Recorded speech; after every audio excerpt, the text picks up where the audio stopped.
Hello students, स्वागत है आपका हमारे चैनल लर्निंग रॉक्स में। बच्चों, आज हम आपके लिए लेकर आए हैं कक्षा 7 की हिंदी की कार्य पुस्तिका का अध्याय 2। पाठ का नाम है हिमालय की बेटियां के हम प्रश्न उत्तर हल करेंगे। बच्चों, यदि आप हमारे चैनल में नए हैं तो चैनल को लाइक करें, सब्सक्राइब करें और अपने दोस्तों को शेयर ज़रूर करें और बेल आइकन ज़रूर प्रेस करें ताकि आपको हमारी आने वाली एजुकेशनल वीडियो की जानकारी मिल सके। तो बच्चों, आइए वीडियो को शुरू करते हैं। अध्याय 2, हिमालय की बेटियां। पहला, नदियों से संबंधित किसी गीत की 4 लाइनें जो तुम्हें याद हो लिखो। तो आप यहाँ पर खुद भी लिख सकते हैं, अपनी एक कविता बना सकते हैं या एक गीत लिख सकते हैं। तो मैंने बनाई है,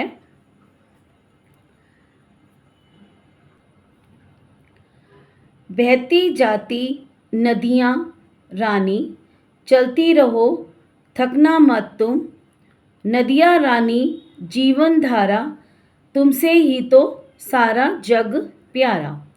तो आप भी यहाँ पर कोई भी गीत यहाँ पर नदियों पर आधारित लिख सकते हैं।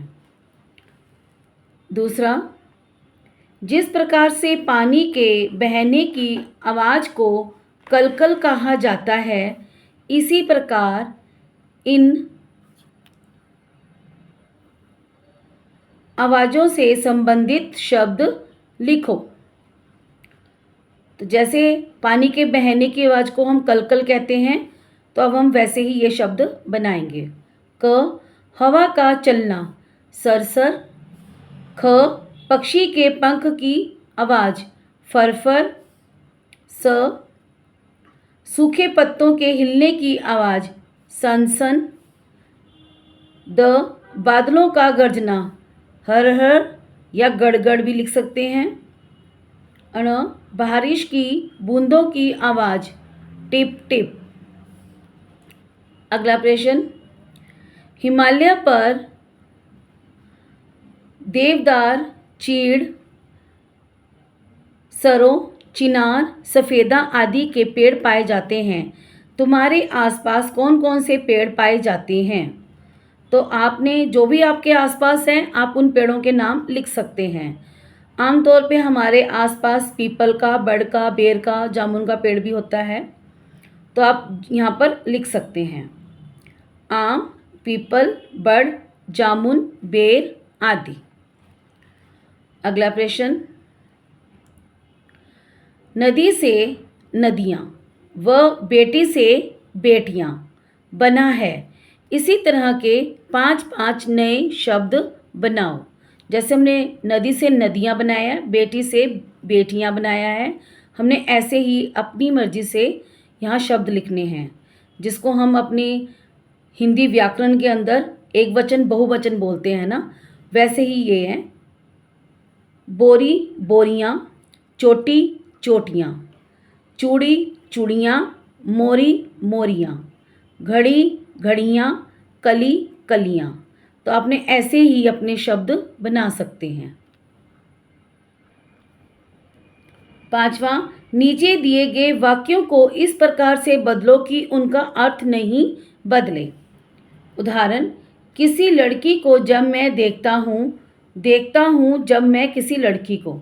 इस लाइन को इन्होंने, इसका अर्थ नहीं बदला और इस लाइन को इन्होंने बदल दिया से देखता हूँ जब मैं किसी लड़की को, तो इसका अर्थ नहीं बदला।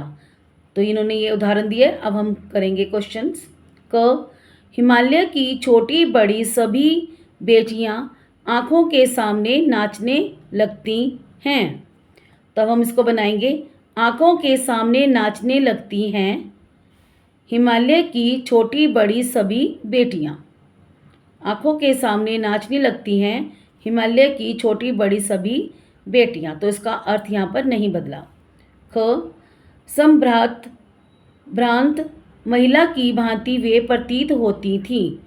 तो यहाँ से हम लिखेंगे इसको, वे प्रतीत होती थीं संभ्रांत महिला की भांति। अगला, बहन का स्थान कितने कवियों ने इन नदियों को दिया है। तो अब हम इसको बनाएंगे, इन नदियों को दिया है, इन नदियों को बहन का स्थान कितने कवियों ने दिया है। तो इसमें आ गया, इसका अर्थ नहीं बदला। घ, समुद्र को उसका दामाद कहने में कुछ भी झिझक नहीं होती है। तो हम यहाँ से लिखेंगे, दामाद कहने में समुद्र को कुछ भी झिझक नहीं होती है। अगला प्रश्न, क, जब तुम्हारा मन नहीं लगता है तब तुम क्या करते हो। इसका उत्तर है, जब हमारा मन नहीं लगता तब मैं प्रेरणादायक कहानियाँ पढ़ती हूँ और बाग बगीचे में जाकर घूमती हूँ और प्राकृतिक का आनंद लेती हूँ। तो ये आप क्वेश्चन का आंसर खुद भी बना सकते हैं।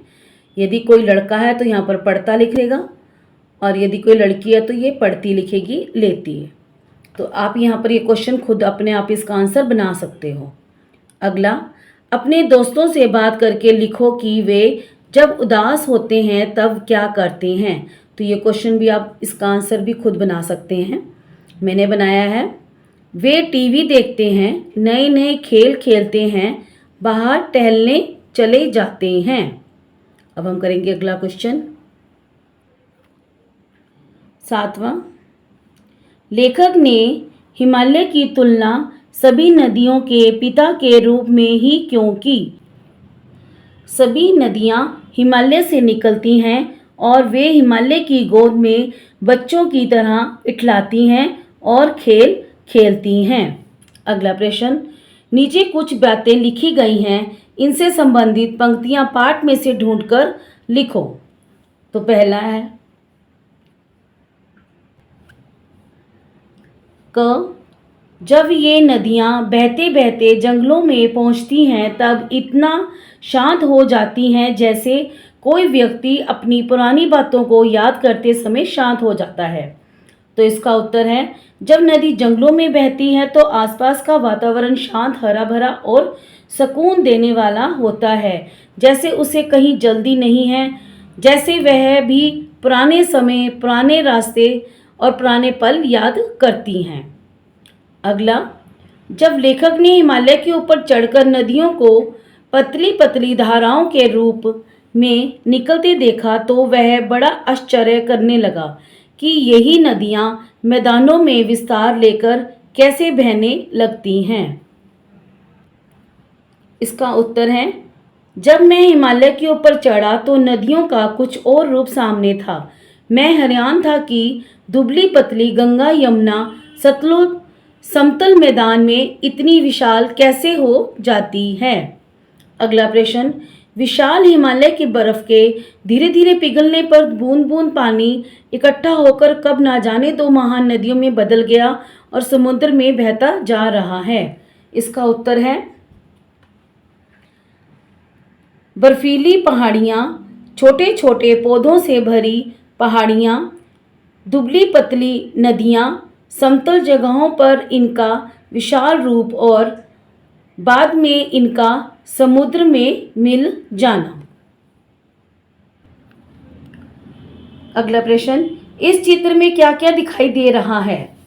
तो इस चित्र में हमें सबसे पहले एक तालाब दिखाई दे रहा है, एक सूअर दिख रहा है, एक और जानवर दिख रहा है, एक यहाँ झोपड़ी नज़र आ रही है और एक आदमी खड़ा हुआ नज़र आ रहा है। तो इसको आप देख के अपनी तरफ से एक कहानी यहाँ बना के लिख सकते हो। तो इसको मैं लिखा है और यहाँ पर बहुत सारा गंध है।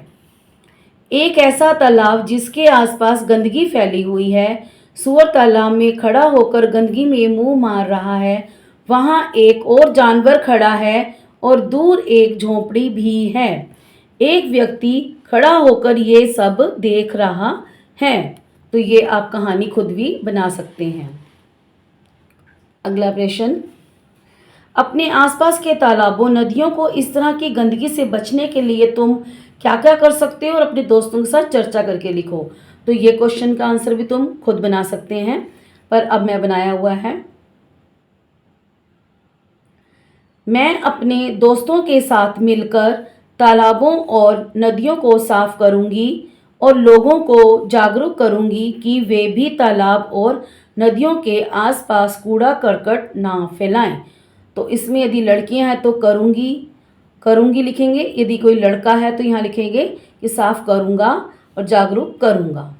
तो ये थे पाठ दूसरा कक्षा 7 के हिंदी की कार्यपुस्तिका के हिमालय की बेटियां के प्रश्न उत्तर। तो यदि आपको वीडियो अच्छी लगी हो तो वीडियो को लाइक करें, शेयर करें, सब्सक्राइब जरूर करें। अगली वीडियो अध्याय 3 कठपुतली हम अगले वीडियो में उसकी चर्चा करेंगे। धन्यवाद।